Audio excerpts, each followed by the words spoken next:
Um vídeo um pouco diferente aí do que eu tô acostumado a fazer. Vou tentar fazer esse vídeo aqui até sem fazer corte, ou fazendo o mínimo de corte possível, com pouca edição e tal.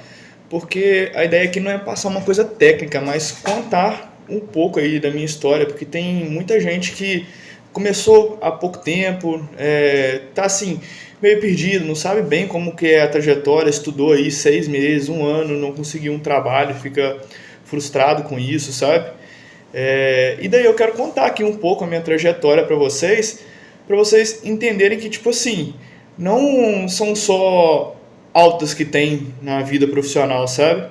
É normal você ser rejeitado por vários trabalhos, é normal você ficar um tempo trabalhando em um lugar que você não curte e é muito normal também você ter que estudar bastante. Desde a época da faculdade, eu lembro que eu estudo bastante, não me apeguei só ali ao conteúdo da faculdade, sabe? Mas eu quero começar contando um pouco antes da faculdade. Quando eu tinha, assim, uns 14 anos mais ou menos, eu lembro que eu já achava muito interessante essas coisas todas de criação de software e tal. Só que eu não entendia exatamente como que funcionava. Mas eu gostava muito disso e gostava muito de jogar. Isso é uma coisa normal, né? Muitos desenvolvedores gostam de jogar. Eu acabo percebendo isso nas conversas que eu tenho com a galera e tal. O pessoal gosta muito. Parece que o pessoal é meio nerdola, sei lá qual que é. Mas, enfim. E eu jogava um joguinho na época que chamava Gunbound. Quem aí for acima dos 25 por aí provavelmente vai lembrar desse jogo. Ele foi bem popular na época aí de jogos. Era um joguinho tipo 2D que você tinha que tirar assim de um lado pro outro. Enfim, e eu gostava muito de jogar esse joguinho e ficava vendo uma galera usar cheatzinho no joguinho. Eu ficava doido com isso, querendo usar cheat também. E eu acho que era muito uma coisa assim de curiosidade, sabe? Pra querer usar esses cheats, porque, como que eu posso dizer? Depois que eu comecei a usar esses cheats, eu comecei a achar interessante demais como que ele funcionava, como que eu conseguia burlar o jogo desse jeito. E fiquei assim, me achando hacker já, né? E lembro que eu procurava esses cheats nesses fóruns online que tem na internet, sabe? Hoje em dia eu não sei se tem mais, muito tempo que eu não entro em fórum assim, mas assim, dos meus 14 aos 16 anos por aí, pode-se dizer que eu fui criado em fórum. Eu vivia muito em fórum ali. Tinha um fórum chamado Thunder Sheets, um outro fórum chamado Web Sheets, eram os que eu mais participavam ali. Eu cheguei até ser moderador de um desses fóruns uma época. Não lembro qual, mas eu fui e não era da área de programação, era da área de design, por incrível que pareça, e eu nunca fui assim um bom designer, nunca fui designer, na verdade. Nunca não sei muitas coisas sobre isso. Só que na época, como um bom curioso, tinha lá uma área de design no fórum, comecei a fuçar em Photoshop e mais um monte de coisa, e quando eu vi eu já estava conseguindo fazer aquelas assinaturazinhas que ficam em fórum, aquelas fotos de perfil e tal. E a galera acabou me colocando de moderador lá na área de design. E junto com isso eu fiquei ali muito curioso para entender como que funcionava os cheatzinhos de jogo, essas coisas e tal. E daí eu comecei a procurar tutorial. Eu lembro que na época o pessoal usava muito o Delphi para poder fazer essas coisas. E era assim, relativamente fácil, porque o Delphi tem muito lance de você clicar e arrastar um componente para a tela. Você quer um botão, você vai selecionar o botão lá e vai arrastar ele para a tela. Você quer botar uma funcionalidade nesse botão, você dá 2 cliques nele e vai abrir uma tela assim, aí você digita ali o que aquele botão vai fazer. E simplificava muito o processo ali de você criar a tela de um cheatzinho, por exemplo. No Gumball tinha lá o cheat que você fazia double kill a todo tiro que você fazia. E a lógica para fazer isso funcionar era basicamente assim. Tinha um sisteminha chamado Cheat Engine, se você procurar você vai até achar. E ele basicamente ficava escaneando a memória do computador para verificar os valores. Era tipo assim, eu abria o jogo do Gumball, por exemplo, e dava um tiro. E daí mandava escanear lá o valor. Aí ele achava vários valores na minha memória, praticamente a memória inteira, né? E depois eu pegava e dava um tiro no meu inimigo, por exemplo, e daí a vida dele diminuía um pouco. Eu pegava e mandava escanear de novo agora, mostrando só os valores que mudou da última vez para cá. E daí mostrava alguns valores que mudaram na minha memória, inclusive lá o valor de vida do meu inimigo. E eu fazia assim até filtrar e aparecer exatamente o bloco de memória que ficava salvo ali a vida do meu inimigo e tal. Eu não lembro exatamente se era esse o parâmetro, mas enfim. Aí com o Delphi eu conseguia alterar diretamente a memória e, por exemplo, eu conseguia alterar a vida de todos os meus inimigos e o meu computador acabava reconhecendo isso como uma kill. Eu pegava lá 2, 3 kills por tiro por causa disso. Era basicamente isso a lógica. Só que nessa época eu ficava assim muito limitado também a copiar e colar as coisas. Eu não entendia muito bem a lógica da programação em si, que é até uma coisa que eu falo aqui bastante. E eu falo bastante porque realmente mudou muito a minha visão sobre programação depois que eu aprendi realmente lógica de programação. Mudou muito assim a forma como eu enxergava as coisas, porque antes eu via lá os códigos e pensava tipo assim, tem uma lógica por trás desse trem, mas eu não consigo entender exatamente. Eu sabia que tinha que pegar uns comandos, copiar num lugar, no outro e tal, e eu ficava sempre pensando, nossa, é muito da hora, né? Desenvolver um sistema assim, eu acho que deve ser muito maneiro. Você simplesmente abrir lá o programa que você usa para desenvolver e sair digitando e dar vida nas suas ideias, né? Eu achava isso muito doido. Aí eu lembro que com 14 anos mesmo, teve um processo seletivo para o IFET, numa cidade aqui perto. Eu fiz o processo seletivo, porém eu não passei para poder estudar informática lá. Eu estava doido para estudar, porque lá provavelmente eu ia aprender sobre criação de software, usando as linguagens da época, né? Eu não vou saber quais eram. E assim, eu fiquei bem desanimado de não ter passado para poder estudar lá. Eu pensava que, tipo assim, a única forma de você aprender a programar era você entrar numa instituição de ensino e aprender, porque era realmente mais limitado o conteúdo dessas coisas na internet. Ou pelo menos eu não achava onde que eu podia estudar, não entendia o processo, o que eu tinha que estudar. Acredite, hoje é fácil, hoje você acha muita coisa, muita gente ensinando o que você tem que estudar e tal. Então facilitou bastante. E depois de um tempo eu fiquei assim, pilhado ainda que eu queria tentar entrar de novo nessa escola, porém eu acabei desistindo. Pensei, tanto faz, vou terminar aqui o ensino médio na minha cidade mesmo e depois vou dar um jeito de fazer uma faculdade. E assim foi. No primeiro ano de faculdade, eu lembro que na verdade, um pouco antes da faculdade, eu fiz Senai. 6 meses antes da faculdade, abri um curso no Senai, na cidade aqui perto, e eu fui estudar lá. Lá eu consegui, passei na prova para poder estudar e fiz um curso lá de manutenção de microcomputadores e redes locais. Consegui aprender bastante sobre isso, mas não sobre programação.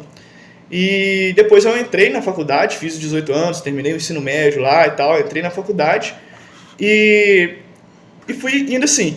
Logo no início da faculdade eu arrumei um emprego numa fábrica lá na minha cidade e fiquei 3 meses só nesse trabalho.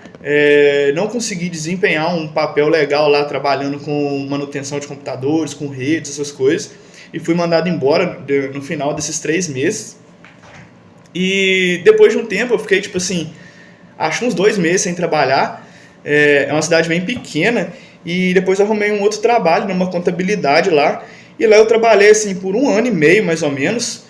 E lá eu consegui trabalhar bem, fiz muito projeto legal lá de redes, de manutenção de computadores. Era um lugar maior, tinha assim, uns 60 usuários, servidores e tal, e deu para aprender bastante coisa ali de informática, mas programação ainda não. E assim, eu estudei o primeiro ano, fui bem na faculdade, tirei nota boa nas matérias, eu realmente gostava. O professor passava ali os exercícios na aula, eu fazia aqueles exercícios e depois chegava em casa, baixava mais a apostila de lógica de programação, por exemplo, e ficava fazendo exercício ali o final de semana inteiro. Achava muito da hora resolver aqueles algoritmos ali, botar o negócio para funcionar e tal. E assim foi indo. Mais ou menos assim, na metade do segundo ano de faculdade, eu cheguei num nível de cansaço, porque eu trabalhava o dia inteiro. Isso eu tinha 19 anos, trabalhava o dia inteiro, ia para a faculdade de noite. Então, tipo assim, eu acordava umas 6 horas da manhã e ia dormir 1 hora da manhã, todos os dias. E eu tava assim, regaçado já de fazer isso durante 1 ano e meio. E por fim eu larguei a faculdade, falei, vou aprender a programar sozinho. Larguei a faculdade e a surpresa não aprendi a programar sozinho. Depois de um tempo também eu fiquei muito cansado do trabalho, larguei o trabalho. Nessa época eu nem sabia o que era um burnout, o pessoal não falava disso. Não sei se eu tive isso, só fiquei muito cansado, resolvi largar. E fiquei ali uns 3 meses de molho, uns 4 meses por aí. E depois disso eu resolvi voltar na faculdade, ou seja, 2 anos de faculdade eu fiz 1 ano só, o segundo eu tranquei e parei ali, né? Aí no terceiro ano eu voltei para cursar o segundo ano, a faculdade que eu fiz era em anos, eram 3 anos e não períodos, né? E eu entrei na faculdade pensando assim, agora eu vou formar nesse negócio e vou arrumar um trabalho para poder ganhar um pouco mais, trabalhar num lugar mais de boa, né, com mais conforto e tal. E assim foi indo. Voltei à rotina, comecei a fazer faculdade, daí arrumei um estágio para dar aula para um pessoal num projeto de inclusão digital, então eu ainda não programava. E foi só assim, faltando uns 2 meses para eu me formar na faculdade, já no 4º ano de faculdade, digamos assim, 3º ano de curso, mais 4 anos de faculdade, que foi o tempo que eu demorei para me formar. Então, faltando aí uns 2 meses para me formar, eu arrumei um estágio. E eu lembro que na época o salário era tipo assim, R$ 1.020, vamos supor. E o meu salário como estagiário era R$ 800.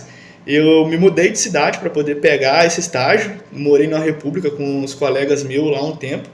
E foi bem da hora, cara. Passei uns apertos, óbvio, a grana era pouco, tinha que economizar e tal, mas aprendi bastante. Fiz uns projetos legais como estagiário e ali foi o pontapé de saída. Depois de 3 meses nesse estágio, eu resolvi pedir demissão e comecei a fazer freelas por conta própria. Já arrumei uns clientes e tal. E depois de um tempo, eu cheguei a voltar para essa empresa que eu fiz estágio. O cara lá me recontratou, me pagou um salário um pouco maior, porque dessa vez eu já tinha experiência e tal. Fiquei lá um tempo. E depois de um tempo, tipo uns 6 meses, eu acho que nem isso, uma outra empresa aqui na cidade me contratou, eu fui para essa outra empresa, porém eu não me adaptei nem um pouco, lá era muito conservador o estilo de trabalho, sabe? Eu lembro que uma vez eu estava lá usando um boné e recebi assim, um conselho dos meus amigos de trabalho falando, nossa, se eu fosse você, não ficava usando esse boné aí que o pessoal não gosta e tal. E daí eu já fiquei assim, meio com o pé atrás. E por fim decidi que não era para mim esse lugar, pedi demissão e fui trabalhar como freela. Trabalhei aí uns 2 anos como freelancer, depois fui trabalhar numa outra empresa aqui da cidade. E essa empresa eu desenvolvi bastante lá, trabalhei lá acho que quase 3 anos. Deu para evoluir bastante na carreira, evoluir bastante coisa, aprendi muita coisa. E depois de um tempo veio aí a pandemia, todo esse boom do mercado de TI, né? E eu acabei trocando de trabalho de novo, isso já com meus 6 anos de experiência na área, para poder melhorar um pouco o meu salário, dar aquele upgrade na carreira, né? E, por fim, eu fui mandado embora também dessa empresa, porque rolou um layoff, um corte de gastos, aconteceu com muita gente aí ultimamente, e nesse momento eu tô aqui dedicando meu tempo a fazer um canal no YouTube, apresentar conteúdo para a galera que está querendo iniciar, e também estou fazendo uns freelas por fora para poder cair uma grana, mas a longo prazo meus planos não são esses, não quero ficar fazendo freela, mas enfim, aí já é assunto para um outro vídeo. Eu queria só contar para vocês como que foi a minha trajetória até aqui. Talvez alguém aí tinha curiosidade de saber como que foi e tal. Então assim, não são só altos, são altos e baixos. Fui mandado embora, entrei em trabalho ruim, pedi demissão e tal. Então, é basicamente isso, sabe? O intuito desse vídeo é, tipo assim, vocês verem que é tudo uma construção, passo a passo. Não adianta ter muita pressa, querer passar o carro na frente dos boi, como a gente fala por aqui, né? Então é isso, pessoal. Tenha bastante paciência, continue estudando, que o futuro vai chegar de qualquer forma. Se prepare para ele, tá bom? Então, é isso. Espero que vocês tenham gostado desse vídeo. Se vocês assistiram até aqui, deixa o like aí e conta pra mim sua história. Quero ouvir sua história também, quero ler ela. Beleza, pessoal? Valeu e até a próxima.